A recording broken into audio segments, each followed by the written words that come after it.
Sud Radio, mettez-vous d'accord, 9h-10h, Valérie Expert. Bonjour à toutes et à tous. Allons-nous nous mettre d'accord aujourd'hui? Le suspense est là aujourd'hui. Alexis Poulain, journaliste, directeur de la publication du Monde Moderne. Vous êtes également éditorialiste politique sur Sud Radio tous les mercredis matins dans le Grand Matin Sud Radio. Bonjour Alexis. Bonjour. Raphaël Amsalem, bonjour. Vous êtes chargé d'études chez Génération Libre. Christian de Villeneuve, journaliste politique. Bonjour à vous. Et Gaëtan Dussaucet, porte-parole du Rassemblement National. Bonjour à vous. Coupure de courant quand Emmanuel Macron s'énerve. Alors, un petit peu de mal à comprendre quand même la cohérence du gouvernement où depuis 15 jours on nous parle de coupure et d'un seul coup il tape du poing sur la table en disant ça suffit, etc. Donc bon, vaccin, Covid, masque, on n'y comprend pas grand-chose. Et puis ce matin, vous l'avez peut-être entendu dans le Grand Matin Sud Radio, les pharmaciens qui sont eux aussi un petit peu désemparés, et immigration, le en même temps du gouvernement, on l'a un petit peu évoqué hier et on va y revenir. Coup de gueule, coup de cœur avec notre tour de table quotidien. Christian de Villeneuve, on va commencer avec vous. Oui, je vais pas être très original, mais il s'agit de la vie des Français. Je crois qu'on en a tout à fait ras-le-bol de ces grèves à répétition de la SNCF et 4 jours après les perturbations qu'on a connues ce week-end.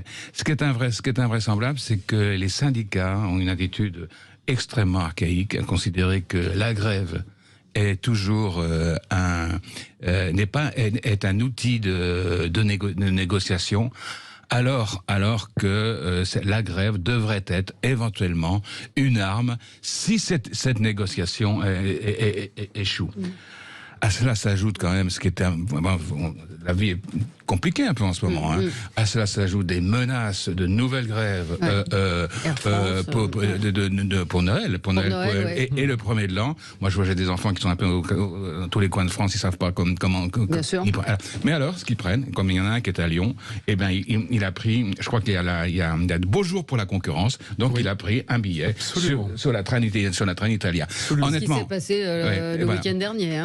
Mais au-delà de ça, franchement, ça renvoie une image terrible de la SNCF, mais aussi du pays. On a l'impression que ce pays est toujours en grève. Ouais. Et voilà, donc c'est vraiment... c'est pas très original, mais c'est vraiment un coup de gueule assez fort. Oui. Et Elisabeth Borne, ce matin, qui disait nous allons voir les concertations. Non, mais tout ça est l'expression de la pauvreté du dialogue social. Mais hier, on s'est parlé, Christian de Villeneuve m'avait dit je voudrais faire une sorte de coup de gueule ou coup de cœur pour dire ça suffit de râler, tout va bien. Oui, je suis d'accord. Non, je voulais faire.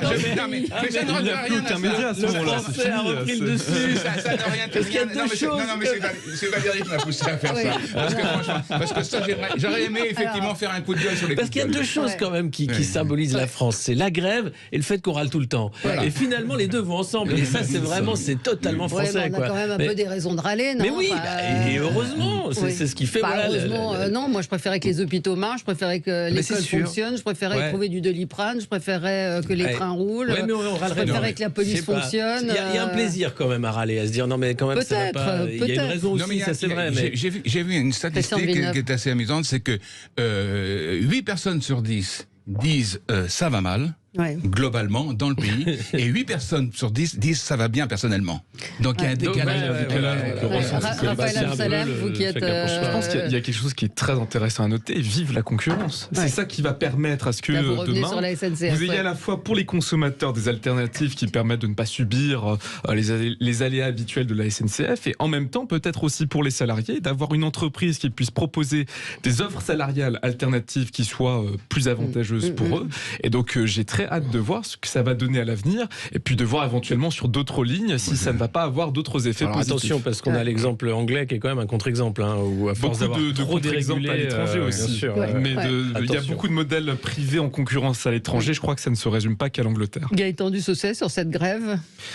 C'est toujours la problématique avec les grèves, c'est qu'elles sont jamais agréables à vivre. Donc du coup, ça pose toujours un certain nombre de problèmes très pratiques et concrets pour ceux qui sont il y a des catégories qui sont qui ont un pouvoir de nuisance particulier. Bien sûr, mais il n'y a pas que si moi je me mets en grève, ça va pas bien sûr, non, mais ça va pas gêner grand monde. C'est d'ailleurs à ça qu'on reconnaît la plupart du temps quels sont les métiers dits essentiels et importants pour faire tourner la machine, comparé à d'autres, et ça permet de redonner un peu de sens. Maintenant, il faut toujours évidemment avoir quand même une oreille attentive par rapport aux revendications clarification à ce qui est demandé, à la situation. On parlait de l'ouverture à la concurrence, justement. On sait que c'est un dossier qui est épineux et problématique vis-à-vis de la SNCF, puisque en effet, l'exemple anglais montre que ce n'est pas forcément tout le temps la bonne situation. On a eu une explosion des prix, notamment des prix des billets. On a eu aussi une détérioration parfois de certaines lignes, etc.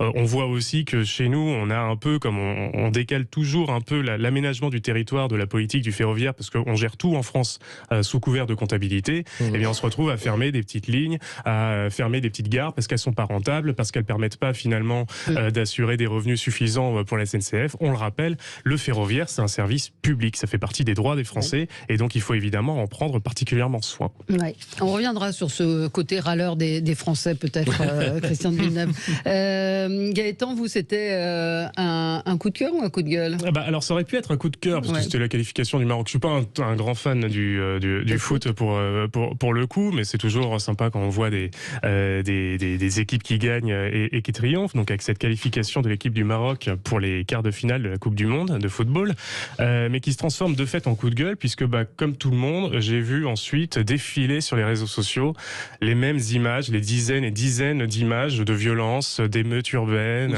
Alors il y en avait à Amiens, il y en avait à Lille, vous en aviez également à Nice, pendant toute la nuit. Parce qu'à Paris, ça a été plutôt... à Paris, ça s'est plutôt bien passé. À Paris, c'est plutôt bien passé, mais de la même manière qu'on avait eu les mêmes images à Bruxelles il y a maintenant quelques jours, eh bien on les retrouve de nouveau en France. Nice et Lille en tête, avec des tramways caillassés, avec des polices violentées, agressées. Et je vois les images à l'instant. Éric Ciotti, sommes-nous encore en France? Tramway bloqué, caillassé, policiers attaqués, voitures brûlées.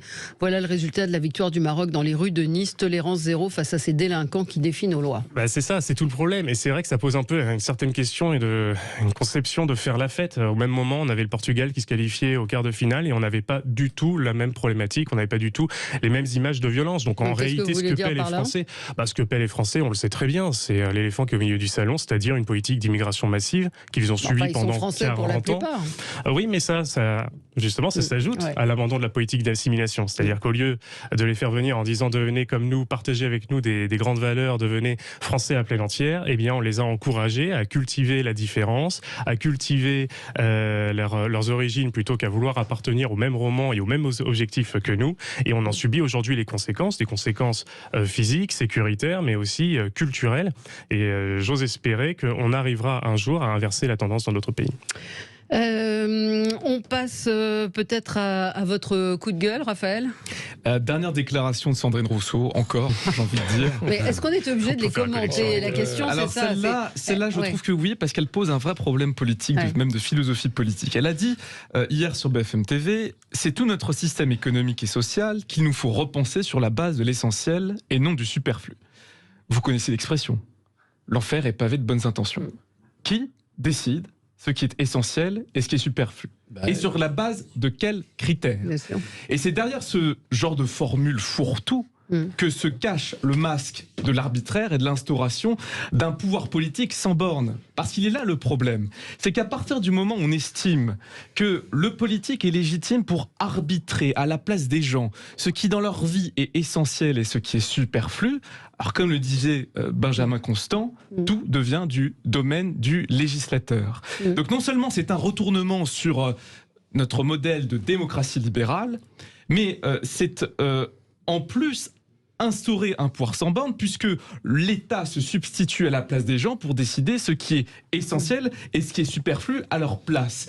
On peut poser des questions très concrètes sur le sujet. Est-ce que prendre l'avion, c'est essentiel ? Est-ce que regarder des vidéos sur Internet, c'est essentiel?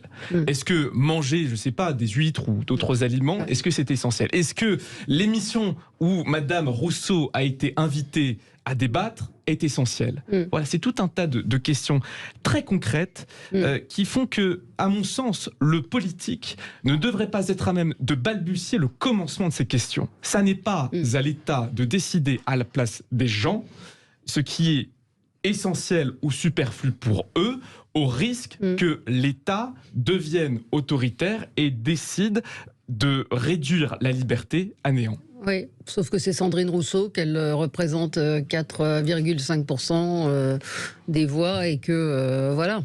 Non, est-ce qu'on est obligé alors j'entends ce que vous dites et c'est intéressant, effectivement, ça pose, c'est philosophique, mais Sandrine Rousseau, encore une fois, ça fait écho à ce qu'étaient les commerces non essentiels pendant le Covid. Ça, c'est bien l'État qui a décrété. On s'est retrouvé avec des trucs de dingue où on fermait les rayons jouets, les rayons lingerie, etc. parce que c'était non essentiel. Et ça, c'est bien l'État qui l'a fait. Donc c'est pas Sandrine Rousseau. Donc si on réfléchit, on est déjà dans une logique où vous avez cette superstructure qui décrète ce qui était un commerce essentiel et un commerce non essentiel en temps de crise.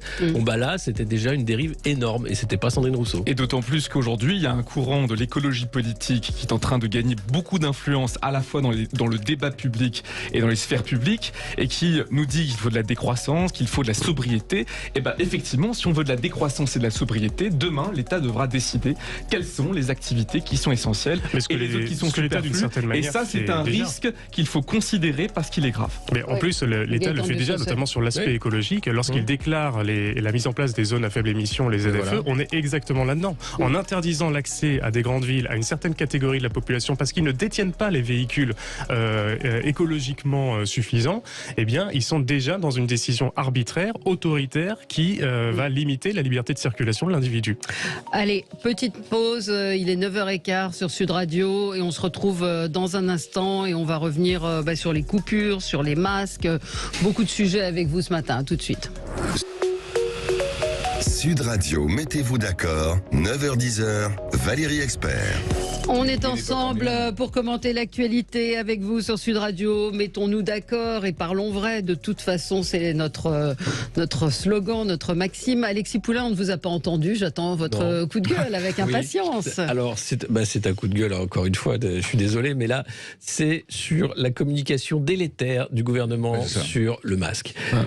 Alors, deux choses. Soit le masque est utile et on le rend à nouveau obligatoire parce qu'on a la bronchiolite, la grippe et le Covid qui est toujours là. Soit il sert à rien et on lâche les baskets à tout le monde. Là, on est dans un entre-deux formidable où vous avez d'un côté le gouvernement qui arrive à l'Assemblée pour faire de la com, où ils mettent tous leur masque alors qu'Elisabeth Borne vapote sous son masque. Donc ça, c'est formidable.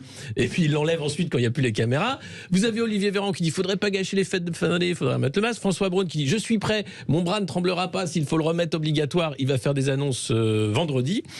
Mais globalement, ce qu'on voit, c'est un exercice de communication débile qui rappelle un peu Sibeth Ndiaye à l'époque en disant que le masque c'est trop difficile à mettre. Et là, on se dit mais où est-ce qu'ils veulent en venir ? Quel est le projet ? Mais vous seriez le premier à hurler si on vous disait qu'il faut que le masque soit obligatoire. Mais faites un choix. Mais faites un choix. Vous faites une politique de santé publique. Est-ce que vous avez maintenant les rapports qui disent que le masque est utile et qu'il faut absolument le remettre parce que sinon on va au-devant de graves congestions dans les hôpitaux ? Ou bien est-ce qu'on laisse tomber et on n'en parle plus et on arrête de faire de la com ou dès qu'il y en a un qui prend le train, il se prend en photo avec son col roulé et son masque. Enfin, c'est dingue. Non mais franchement, donc faites de la politique quoi et arrêtez de faire de la com. Alors ce matin, elle était chez nos confrères d'RTL, elle a dit qu'elle n'était pas favorable au port du masque obligatoire. Et ben voilà, qu'ils arrêtent de faire des photos stupides. Non mais comme si c'était un choix. Sauf dans les transports publics, non. Elle a dit il faut compter sur la responsabilité de chacun. On n'est pas obligé de faire des interdictions systématiques. Donc effectivement, soit c'est autorisé, soit c'est interdit. Mais alors que ce soit au bon vouloir de tout le monde, très bien, mais qu'elle le dise. Mettez un masque si vous voulez. Voilà, très bien. Ça c'est une politique formidable. Il me semble que c'est le message qui est envoyé actuellement et que la communication n'est pas inutile au sens où ça peut être aussi le rôle du politique dans une forme de leadership, c'est-à-dire d'inciter les gens sans obliger. Et il me semble que c'est la meilleure façon de laisser la liberté à chacun, c'est de dire c'est bien de porter le masque pour telle et telle raison dans les lieux clos, dans les transports publics, mais il n'y aura pas d'obligation. Il me semble qu'au contraire c'est une bonne évolution par rapport à ce qui a été fait dans le passé où il y a eu beaucoup de contraintes, on a beaucoup obligé les gens. Au contraire, aujourd'hui, on laisse un peu de responsabilité. Il me semble que c'est plutôt. Moi, je suis pas d'accord. On nous explique qu'il y a un risque majeur de reprise de l'épidémie, en particulier dans les lieux publics, en particulier dans les transports publics, comme à l'hôpital aujourd'hui, comme dans les établissements médicaux aujourd'hui. Le masque est obligatoire. Ce serait pas choquant que le masque soit obligatoire dans les trains, les avions, et voilà. Je veux dire, on peut pas dire tout et son contraire. Attention, l'épidémie, l'épidémie reprend, et puis faites ce que vous voulez. Ben non, il y a un moment où l'organisation d'une société donne des devoirs. Voilà. Mais enfin, vous me faites un peu rigoler, parce qu'elle aurait décrété. Non, mais elle aurait décrété. Le masque est obligatoire. Vous seriez là à dire la responsabilité individuelle. Alexis, on n'a encore rien vu. Mais complètement. Alexis, c'est votre mauvaise foi. Mais qui n'est pas de mauvaise foi dans ce débat. Mais non, ce que je veux pointer du doigt, c'est cette communication débile, en fait. Le fait de dire on va se mettre en scène pour montrer qu'il faut faire ça. Mais c'est l'incitation. Au contraire, on n'oblige personne. C'est ça qui est bien. À un moment, ils nous disent, mais se mettre en scène en mettant le masque, en se prenant en photo systématiquement, ça permet de sensibiliser les gens. Le vrai problème qu'on a aussi avec ça, c'est que les Français le savent très bien, c'est qu'en fait la communication ne veut pas dire décision. Et on sait très bien qu'ils peuvent dire aujourd'hui c'est pas obligatoire, on va inciter, etc. Et puis le lendemain, ce sera un tout autre discours, ils le rendront obligatoire. Les Français sont un peu habitués à ça d'ailleurs, avoir un gouvernement qui gouverne et prend des décisions un peu au pifomètre, sans trop savoir. Cela dit, moi je trouve que les Français se révèlent assez civiques quand on voit ce qui se passe, par exemple sur les économies d'électricité. Oui, parce que c'est plus pour la facture. Oui, mais c'est plus une question de Non, mais c'est une question de pouvoir d'achat. C'est une contrainte pécuniaire là pour le coup. C'est une contrainte pécuniaire. C'est pas. Je pense pas que ce soit très altruiste, mais. Par contre, je vois le bon côté des gens. Il y a cette déclaration en revanche assez problématique du ministre de la Santé qui dit ma main ne tremblera pas. Mon bras ne tremblera pas s'il faut décider de l'obligation du masque. Pour être un peu poli, on s'en fout. On s'en fout que la main tremble ou pas. La question, c'est de savoir, est-ce qu'il y a une décision, est-ce qu'elle est proportionnée par rapport à la situation. Et jamais nous n'avons ces débats-là. Il y a un exécutif qui est isolé, qui prend des décisions sans jamais donner la preuve de la proportionnalité des mesures qui sont adoptées. Et de l'autre côté, nous, on doit juste encaisser. Mais c'est comme ce débat sur la réintégration des soignants suspendus parce que non vaccinés. Alors d'un côté, le politique dit c'est un débat scientifique, et vous avez le COVARS, le nouveau truc qu'est le Conseil scientifique, qui dit non, c'est aussi un débat politique. Et là, on se retrouve encore une fois avec la patate chaude en disant personne ne veut trancher sur ce sujet-là. La France reste le dernier pays à ne pas avoir tranché, et on se renvoie la balle, c'est politique, c'est scientifique. Mais arrêtez, là encore c'est ridicule. C'est tranché là. Le personnel soignant non vacciné ne travailler pas. Il y a un débat en cours. Il y a des gens qui veulent animer ce débat. Oui. L'Académie de médecine, elle estime que le masque redevient nécessaire à l'approche de l'hiver. À partir du moment où l'Académie de médecine dit il faudrait remettre le masque, pourquoi le gouvernement dit il faut remettre le masque? Ils savent que derrière ça va pas suivre. Il y a une question effectivement d'acceptabilité. Il y a aussi une question d'état de droit. Et ce serait bien que le gouvernement le prenne en compte. C'est-à-dire que les mesures restrictives en matière de liberté, elles sont tout à fait envisagées dans le cadre d'un état de droit. La question, c'est la proportionnalité des mesures qui sont adoptées. Ça n'est pas parce que sur le plan scientifique, l'Académie de médecine dit qu'il faut remettre le masque que c'est proportionné vis-à-vis des libertés publiques. Et c'est bien si le gouvernement peut essayer de prendre en compte cet impératif-là des libertés publiques, parce que pendant des mois, ça n'a pas été le cas. Et surtout, il y a un autre problème, si je puis me permettre, c'est que le masque, c'est un symbole. On le connaît tous, on l'a tous eu. Avant, il en manquait. Après, il était obligatoire, tantôt pas obligatoire. Mais on ne peut pas résumer non plus une politique de santé publique juste au port ou non du masque et au fait de le rendre obligatoire ou non. C'est vrai qu'il y a toujours cet angle mort dans la politique d'Emmanuel Macron et du gouvernement, c'est celui de l'hôpital public. On en parle, on en a parlé, on en reparlera toujours. En préparant l'émission, je suis retombé sur des notes que j'avais faites pour la même émission il y a peut-être 6 mois et dans lesquelles j'avais exactement les mêmes propos, parce qu'en fait, il n'y a aucune décision courageuse qui a été prise. Et c'est vrai que quand on regarde le ministre de la Santé d'Emmanuel Macron, lorsqu'il avait été missionné il y a quelques mois de cela par émission Flash, ses propositions, c'était la régulation des patients, c'était la fermeture de certains services pendant la nuit lorsqu'il y a saturation. Donc non, il y a un moment donné, il faut qu'on pose les bonnes questions, les bons sujets. C'est la revalorisation évidemment des salaires de nos soignants et de nos infirmiers. Je rappelle quand même qu'ils font partie des infirmiers d'Europe les plus mal payés du continent. Ça a été un peu fait. Nous, on avait fait les calculs. Plusieurs milliards. D'accord, mais ils ont une prime que d'ailleurs tous n'ont pas touchée. Et je pense d'ailleurs dans un autre milieu social, parmi l'aide sociale à l'enfance, où là aussi, elle est quand même complètement minime et il y a des tris qui sont faits en fonction de vos rattachements et de vos services. Donc elle est absolument pas suffisante. Si on augmentait ne serait-ce que de 10%, on avait budgété ça pendant la présidentielle, c'était seulement 2 milliards d'euros. C'est pas grand-chose dans un budget national. national français. Donc il faut avoir le courage de prendre cette décision. Mais il y a eu des augmentations significatives qui ont été faites à l'hôpital public. Oui, qui permettent de rattraper un retard. On le disait, avant ces augmentations, on était, je crois, le 27e pays le plus mal payé, où les soignants sont le plus mal payés dans l'OCDE. Il y a une autre question aussi qui est très importante, c'est celle de la bureaucratisation de l'hôpital public. Quand on compare la part du personnel administratif dans l'hôpital français par rapport au reste de l'Europe, on voit qu'il y a une part beaucoup plus prépondérante. Donc ce sont des moyens humains et financiers qui sont gaspillés. Et puis il y a aussi la question de l'efficacité de la dépense publique. Alors non pas pour dire qu'il faut baisser la dépense publique dans l'hôpital, mais pour rappeler un chiffre qui est très important, c'est que nous sommes un des pays d'Europe, si ce n'est peut-être le pays d'Europe, qui dépense le plus dans son hôpital. Et pourtant, on voit bien, il y a des services qui ferment, il y a du personnel qui manque, les salaires ne sont pas assez élevés. Alors moi je reviens beaucoup, c'est un peu ma marotte quand je viens ici, c'est l'efficacité de la dépense publique. Mais je pense que c'est un point important parce qu'aujourd'hui, c'est très difficile. Une privatisation ? Je ne sais pas s'il faut privatiser, mais en tout cas, il faut penser à réduire la bureaucratisation en simplifiant, entre autres, les normes et les processus qui sont en vigueur à l'hôpital. Parce qu'il y a un enjeu qui est essentiel, c'est que là, on a augmenté avec le Ségur de plusieurs milliards d'euros pour aider à augmenter les salaires. Comment ça va être utilisé, qu'on ne dépense pas l'argent pour rien. 2, le problème, c'est que si on veut encore augmenter, mettre plus de moyens, ça implique qu'il faut trouver des financements. Aujourd'hui, en France, nous sommes un des pays de l'OCDE qui a les prélèvements obligatoires les plus élevés. Si on veut donc augmenter les moyens à l'hôpital, dans l'école, dans la sécurité, au bout d'un moment, on va se poser la question de trouver l'argent. Si on n'a pas cette question de l'efficacité qui est posée en parallèle, on va se trouver dans une situation de blocage où, d'une part, on ne pourra plus augmenter les dépenses et d'autre part, on ne pourra plus augmenter les impôts. On se retrouve dans un tout petit instant, 9h27 sur Sud Radio. À tout de suite. Et on va continuer, on va parler des pharmacies aussi. À tout de suite. Sud Radio, mettez-vous d'accord, 9h-10h, Valérie Expert.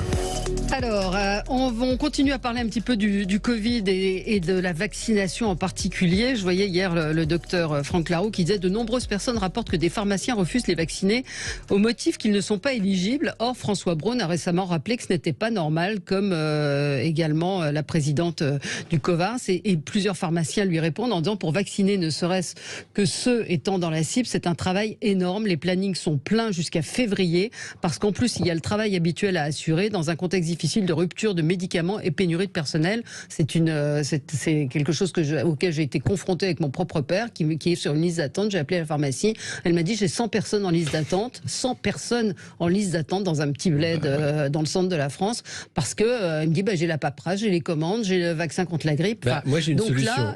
C'est quoi ? Il faudrait appeler McKinsey.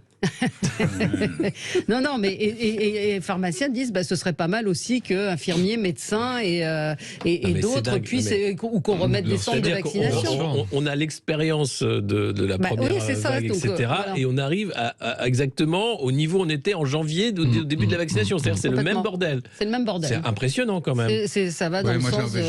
Christian Villeneuve, vous êtes positif. Oui, exactement. Moi j'ai le contre-exemple parfait. Dans un petit bled à Bonnebeau, exactement, en Normandie. J'ai appelé, on m'a donné un rendez-vous et j'ai été vacciné immédiatement. Et la grippe et le Covid. Oui, non, mais je pense qu'il y a Je crois que c'est une question de personnalité, de personnes aussi. Oui. Et c'est une question de personnel. De personnel. La pharmacienne me dit on est 2 au lieu de 5. Voilà. Mais je ne sais pas quel est le montant de la rémunération des pharmaciens Je ne sais pas. Mais c'est là qu'on voit où l'État a failli aussi. C'est-à-dire qu'avec toutes ces histoires de numéros clausus, de paperasse. On a organisé la pénurie de personnel, on en paye aujourd'hui le prix. Mais partout. Partout, non mais partout. Et puis ça va mettre des années à se résorber parce qu'on a augmenté les numéros clausus. Mais avant que les personnes sortent de formation, il y a pas la responsabilité du gouvernement actuel. Non, bien sûr, mais bon, il y a une continuité. Il y a quand même une continuité. Là, ils ont débloqué un peu, par exemple, pour les médecins. Enfin, mais l'effet, effectivement, sera dans 10 ans. Bien sûr, bien sûr. Alors, on va parler d'un autre sujet qui occupe beaucoup l'actualité. Ce sont ces fameuses coupures de courant. Et hier, on a évoqué le cas d'Agnès Pannier-Runacher prise en flagrant délit de mensonge à propos de Fessenheim. J'entendais Olivier Faure également dire c'est pas nous, c'est Macron. C'est une décision qui a été prise par François Hollande. Et hier, donc, le président de la République, Emmanuel Macron, a tapé sur la table, gros coup de colère. On va l'écouter à propos donc de ce sujet des coupures. Pas de panique. Ça sert à rien. Et c'est pas vrai. Donc, il y a un travail qui est fait, ce qui est légitime par le gouvernement, pour préparer un cas extrême, qui est en effet la nécessité de couper l'électricité pendant quelques heures dans la journée si on venait à en manquer. Si, tous ensemble, nous tenons le plan de sobriété qui a été présenté par le gouvernement, par la Première ministre et les ministres compétents il y a quelques semaines, alors oui, nous pourrons passer, même avec un mois de décembre, un mois de janvier froid, cette période.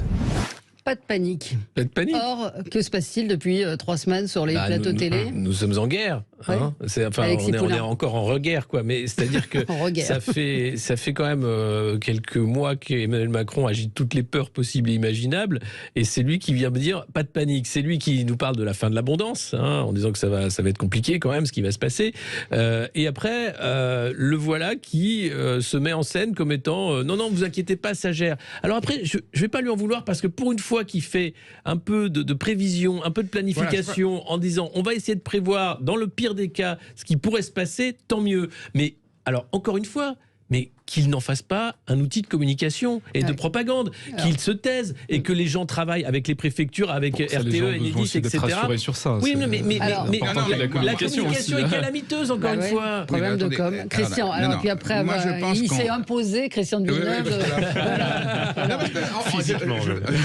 Interpeller un peu les médias. Non, je veux dire, on ne peut pas reprocher, comme vous le dites, pour une fois, d'anticiper. D'anticiper ce que vous pouvez. Mais je trouve aussi que c'est vrai que certains personnels des communicants ont été, mais Enedis en particulier, ont été très alarmistes, pour le moins alarmistes, mais je trouve que les médias en ont fait beaucoup. Aussi. Parce que quand même, des délestages, il y en a toujours eu. 1. 2. Si il y a cet hiver très froid, il y aurait seulement entre 0 et 5 jours concernés pour un délestage de 2 heures. Franchement, on va pas en mourir. Et moi, j'ai pensé à un moment, je me suis dit, pourquoi il y a tout ce tapage de gouvernement? C'était pour éviter de parler des vrais problèmes et entre autres de la réforme de la retraite à venir. Voilà. J'ai trouvé, et je trouvais que nous, on n'a pas fait, nous les journalistes, on est allé à la facilité. On a quand même eu tous les politiques qui sont allés sur les plateaux pour évoquer ça. Alors Raphaël Amsalem, je trouve que cette affaire, elle pose un problème institutionnel. Vous avez parlé de Fessenheim et de chacun qui se renvoie la balle. François Sureau a une très belle expression sur ça. Il dit que notre régime politique organise l'irresponsabilité du personnel dirigeant. Nous avons un exécutif sous François Hollande qui a pris une décision et qui, pas seulement sur Fessenheim, de façon générale, sur l'entretien de notre parc nucléaire. Aujourd'hui, nous payons le prix très fort de l'incurie, de l'irresponsabilité de tous ces gens, de l'irresponsabilité scientifique de toutes ces personnes qui ont voulu imposer un agenda écologique qui ne correspondait en aucun cas aux réalités écologiques.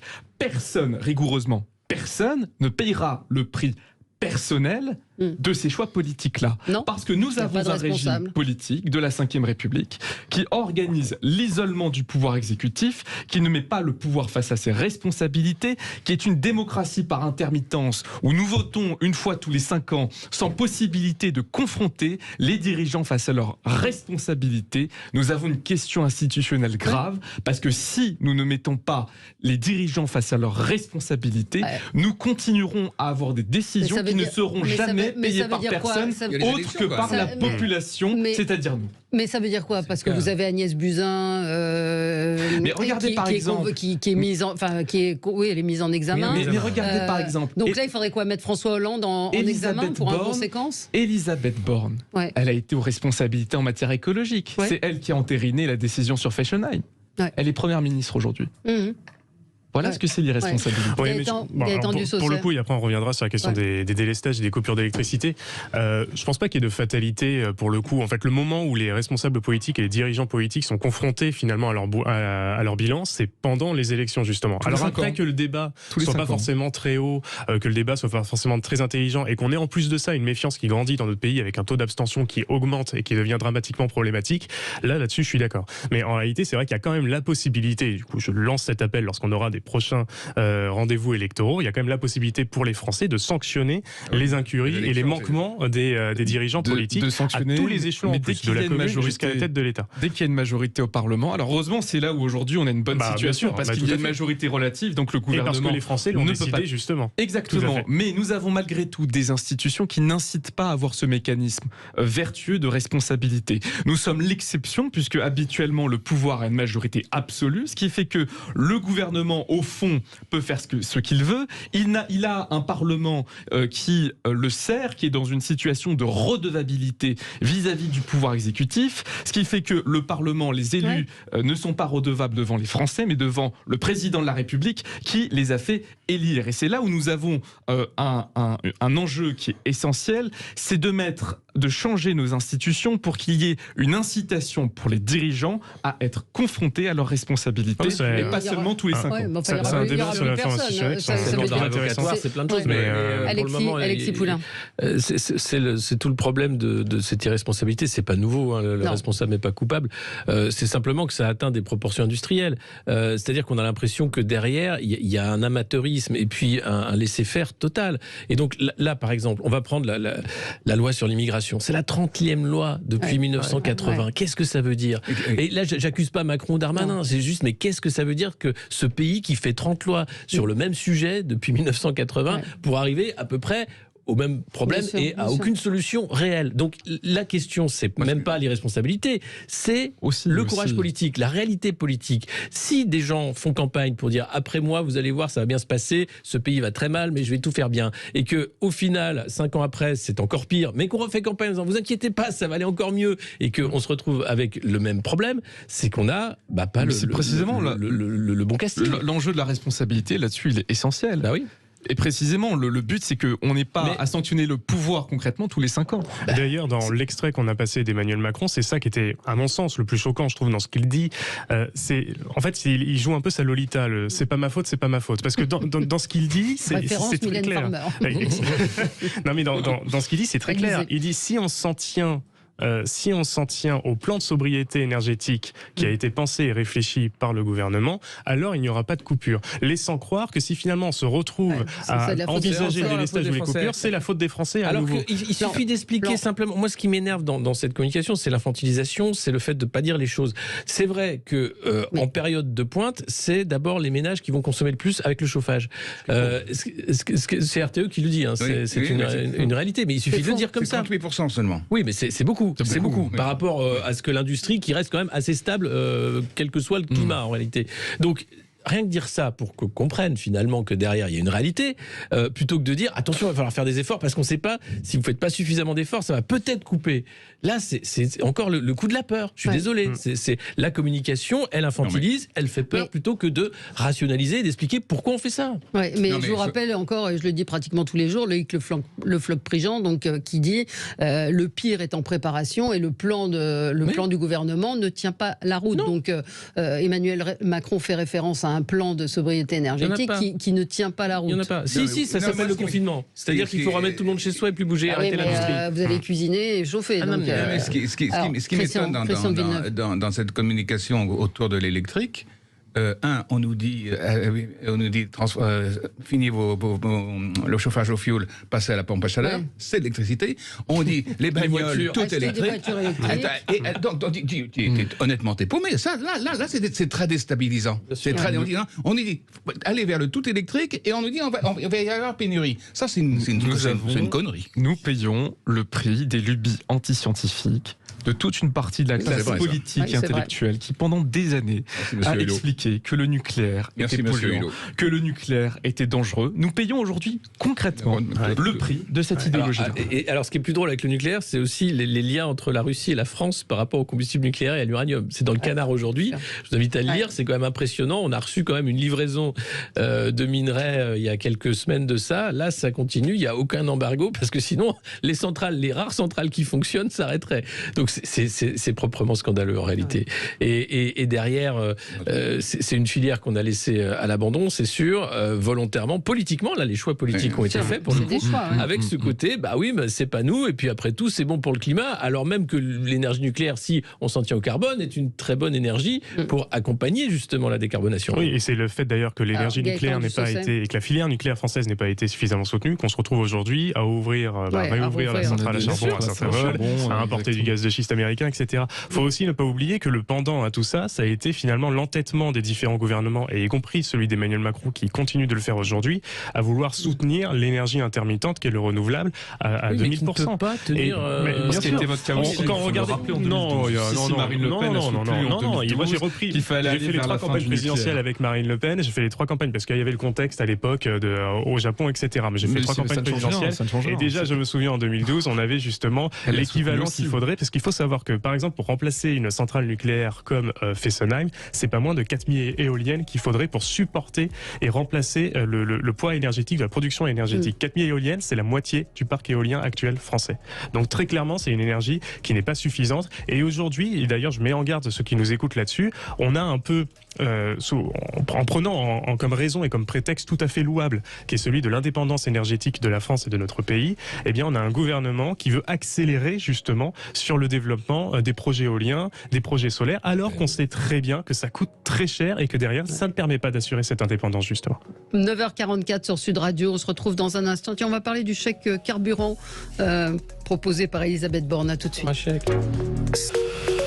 Sud Radio, mettez-vous d'accord, 9h-10h, Valérie Expert. L'actualité, c'est également l'annonce faite par Elisabeth Borne d'une nouvelle indemnité carburant de 100 €. Alors ça vise à prendre le relais de la ristourne qui avait été donnée par le gouvernement. Donc elle estime que la moitié des ménages seront concernés par cette aide. C'est donc 100 € par voiture, par foyer, par personne, par an. Par an. Ouais, même vous avez du mal. Ouais. Donc vous êtes deux, vous allez travailler tous les deux, vous avez un revenu de 2000 € net, vous avez droit à cette prime, soit jusqu'à 2000 € net par mois de revenu par personne environ. Donc ce sont uniquement les gens qui travaillent qui auront droit à cette prime, et ça équivaut à une remise de 10 centimes d'euros sur un an pour des gens qui effectuent à peu près 12 000 km par an. On aime bien transformer les Français en fonctionnaires. Raphaël Amsalani.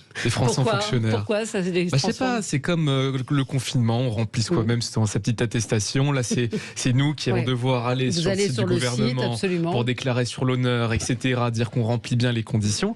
Est-ce qu'il n'y aurait pas un moyen plus simple qui serait simplement de baisser pour tout le monde ? 10 centimes pour tout le monde. Oui, mais là, les riches seraient avantagés.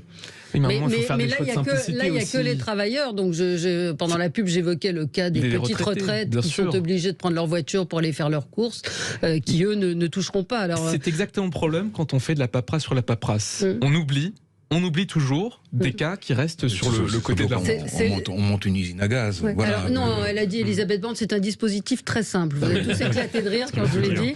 Vous allez sur le site des impôts, vous rentrez votre numéro fiscal. C'est quoi le numéro fiscal ? C'est le numéro de chaque pour déclarer les impôts. Votre plaque d'immatriculation, une déclaration sur l'honneur disant que vous avez besoin de votre voiture pour aller au travail, et hop, vous recevez. Alors, elle n'a pas dit hop. Hein. Vous recevrez directement 100 € sur votre compte en banque. Les gens qui travaillent à mi-temps. C'est sur l'honneur, c'est déclaration sur l'honneur, on compte sur votre honnêteté, donc c'est par exemple 200 € par ménage pour un ménage qui a 2 voitures, mais vous devez dire que vous avez besoin de votre voiture.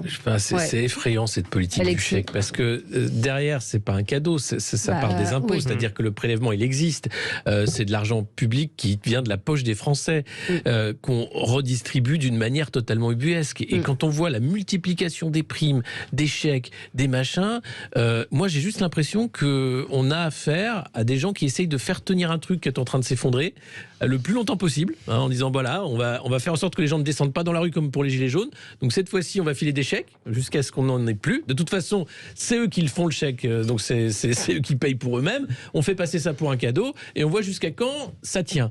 Mais honnêtement, ça peut pas tenir. C'est le constat. Honnêtement, ça ne peut pas tenir. C'est le constat qui était porté par le philosophe Gaspard Koenig, c'est que nous sommes rentrés dans un tel schéma de complexité fiscale, réglementaire, normatif. Les Français ne s'en sortent plus. il y a des cas qui sont laissés de côté avec des situations qui sont graves, et surtout on n'en voit pas le bout. C'est-à-dire qu'on a cette impression, comme ça a été dit, on a l'impression qu'on essaie de garder le système qui est en train de craqueler de partout. Mais le problème étant, comment on va poser cette question de la simplicité ? Comment on va réussir à simplifier l'ensemble du système pour qu'enfin il y ait de l'oxygène qui respire dans la société ? C'est très simple. La suite, il suffit de faire, c'est les soviets et l'électricité, quoi. C'est la soviétisation totale de l'économie française. Et dire, bon, maintenant, vous êtes tous, effectivement, des employés de l'État. L'État, déjà, on a EDF, on a pas mal d'entreprises. Regardez, ça fonctionne très bien. Maintenant, quelle que soit l'entreprise qui va opérer sur le territoire national, on fait comme le Parti communiste chinois. Vous êtes obligé, de toute façon, de donner votre dîme. Et puis là, on récupère de l'argent. Et je pense que ça peut fonctionner. Alors après, je ne sais pas si les Français vont être heureux, si ça va bien fonctionner. Mais là, on va peut-être avoir des Trabants à la place d'avoir des Renault et des SUV. Mais de toute façon, ce sera des Trabants électriques, ce sera très bien. Et puis là, la planification sera parfaite. Donc, si François Bayrou a envie de devenir le grand secrétaire général du nouveau Parti communiste français, grand bien lui fasse, et que Emmanuel Macron devienne notre grand leader, qu'il vive 10 000 ans, très bien. Là, franchement, sans tomber dans cette politique fiction, évidemment. Non, mais c'est vrai qu'il y a quand même un gros problème, c'est que ça ne répond pas du tout aux problématiques et que ça laisse énormément de Français, des millions de Français, dans l'angle mort de cette nouvelle mesure, dont ils ne verront pas un seul centime. On a parlé des petits retraités, on a parlé de ceux qui sont au chômage, etc. Alors, et puis, si au chômage, il faut que vous avez besoin de vous déplacer pour chercher un travail, il faudra aller à Pôle emploi pour trouver. Voilà, c'est l'usine à gaz où en fait personne s'y retrouve, et c'est exactement comme on allait chercher ce à droit, il aurait le droit. Moi, je suis auto-entrepreneur, je suis dedans. Ouais. Une question ? Tout à fait. Une question. Oui, vous êtes travailleur, vous avez une voiture. Mais c'est le problème de la complexité des mesures qui sont prises par le gouvernement et qui en plus sont des mesures qui sont éphémères, qui ne durent pas. Nous, on a toujours proposé, mais nous, on a proposé des mesures qui soient des mesures pérennes où on décide, parce qu'il faut quand même ne pas oublier que plus de 60% de ce que l'on paye à la pompe, ce sont des taxes. Eh bien, qu'on baisse au moins la TVA de 20 à 5,5% sur l'intégralité des énergies, y compris les carburants. Alors, ça concerne, dit la Première ministre, 10 millions de travailleurs les plus modestes qui utilisent leur voiture. 10 millions. D'accord, mais à ce moment-là, on peut parler de millions de petits retraités. Combien ne vont pas la demander? Ils ne vont pas la demander, ne sont pas au courant. Combien il y aura de fraude également? Enfin, c'est dingue. C'est-à-dire c'est vraiment du calcul d'énarque. Tiens, on a fait un truc, ça coûte tant, ça coûte moins cher que baisser la TVA sur le pétrole pour tout le monde. Et voilà, et roule ma poule. En plus, ça fait un peu de communication. C'est l'argent des Français de toute façon. C'est dingue. Il y a aussi une contradiction qui est qu'avec cette politique de chèque, on ne répond pas à un enjeu qui est beaucoup plus long, à long terme, qui est que nous devons, par impératif écologique, nous passer des énergies fossiles. Le gouvernement nous dit il faut prendre des mesures, il faut faire de la planification, mais en même temps, dès qu'il y a une crise, on favorise, pour des raisons qui sont tout à fait légitimes au demeurant, pour aider les plus modestes, de dire qu'il faut les aider pour avoir du carburant. Le problème, c'est qu'à long terme, il va falloir faire des choix. Et avec toute cette politique d'aide ponctuelle, et en même temps on taxe, on n'a pas de solution pérenne qui puissent être au service des plus démunis. Est-ce que les Français n'ont vraiment plus d'argent en général? C'est la question. Christine Bouillot me dit à l'Albanque hier, au premier marché de la truffe de l'année, 800 € le kilo la truffe. Alors c'est pas significatif, non, c'est pas tout le monde. Mais il y a aussi une catégorie de Français qui vit pas trop mal. Christian. Non, c'est ce que. Enfin, au regard de l'étranger, la France est un pays de cocagne. Non, mais c'est vrai. Regardez par exemple. C'est pour ça que je trouve que on en fait. Bon, il y a beaucoup de choses qui vont pas bien. Il y a beaucoup de choses. Je suis pas naïf. Les problèmes de santé, d'emploi, pouvoir d'achat, etc. Donc où il y a des problèmes, des difficultés qui sont tout à fait réelles. Néanmoins, dans ce pays, on est un pays où quand même les gens partent beaucoup en vacances. Quand même. Les gens. Pas tout le monde. Non, mais on peut dire pas tout le monde, mais ça a toujours été le cas. Mais je pense qu'au regard des autres pays, la France est un pays privilégié, et je pense que les Français ne le savent pas assez. On a perdu des voix, je pense. On a perdu le salaire notre médian en France est très faible par rapport au reste de l'Europe. Le salaire médian en France est assez faible comparé au reste de l'Europe. Attendez, regardez les chiffres. Il y avait un papier dans Challenge au mois de septembre qui expliquait ça. Par exemple, on a une fécondité en France très faible. Non, très haute. Non, par rapport aux autres pays, tout à fait honorable. On a une durée de vie tout à fait honorable par rapport aux autres pays. On est par ailleurs dans la consommation, on est les champions des résidences secondaires. Mais c'est con, mais bon, on est les champions tout des piscines. Donc voilà. Non, mais c'est con. C'est con. Ça peut paraître trivial. Ça peut paraître trivial. Mais essayez de prendre un avion, essayez de prendre un train aujourd'hui pendant les vacances. C'est vraiment plus quand ils font grève. C'est une difficulté. Ils sont pleins. Donc voilà, je veux pas nier les difficultés, mais on est un pays. On est d'accord, tout ne va pas mal. Le problème étant que quand l'État prélève à peu près la moitié des richesses de ce pays et qu'on a autant de pauvres, autant de difficultés, autant des services publics de cette publics qui donnent de l'insatisfaction des personnes. Mais il y a un problème. En malnutrition, en mal logement, c'est une vraie problématique qu'il va falloir régler. Je ne veux pas reprendre des slogans déjà tout faits, mais comparaison n'est pas réinterdite. Et il est vrai que dans un certain nombre de secteurs, on voit qu'il y a quand même une régression qui est alarmante. Quand vous avez des millions de Français qui aujourd'hui s'interdisent de faire un certain nombre de trajets parce que ça va leur coûter trop cher en termes de carburant, qui sont obligés de payer en 3 ou 4 fois le fait de remplir leur cuve de fuel parce qu'ils n'ont plus les moyens tellement qu'il a explosé passant de 60 centimes à 1,40 €. Tout ça, c'est pas possible. Le pass Navigo qui va augmenter à nouveau, etc. Avec un tout ça, en fait, on ne peut pas dire que... Alors oui, je suis d'accord. Il y a des gens pour qui il n'y a pas de problème. Il y a des gens pour qui ça va. Il y a des gens mais il parlait en global que la France a... D'accord, mais la responsabilité d'un dirigeant politique, c'est justement de répondre à ceux qui en ont le plus besoin. Et force est de constater que malheureusement, depuis son premier mandat, Emmanuel Macron fait exactement l'inverse. C'est de servir ceux qui vont déjà bien et même très bien, et au contraire, délaisser et abandonner ceux qui sont dans certaines difficultés. Ce sera le mot de la fin. Merci à tous les quatre. Dans un instant, l'émission... Oui, c'était court. On n'a pas eu le temps de parler... Ça valait la discussion. Mais c'était intéressant. On n'a pas eu le temps de parler du projet de loi immigration avec Elisabeth Borne qui dit la France doit dire qui on veut et qui on ne veut pas accueillir. Voilà. Ce sera pour un autre débat. Merci à tous les quatre. Dans un instant, l'émission Média, et nous recevons l'ami Yvan Cujous, que vous connaissez bien sur cette antenne. À tout de suite.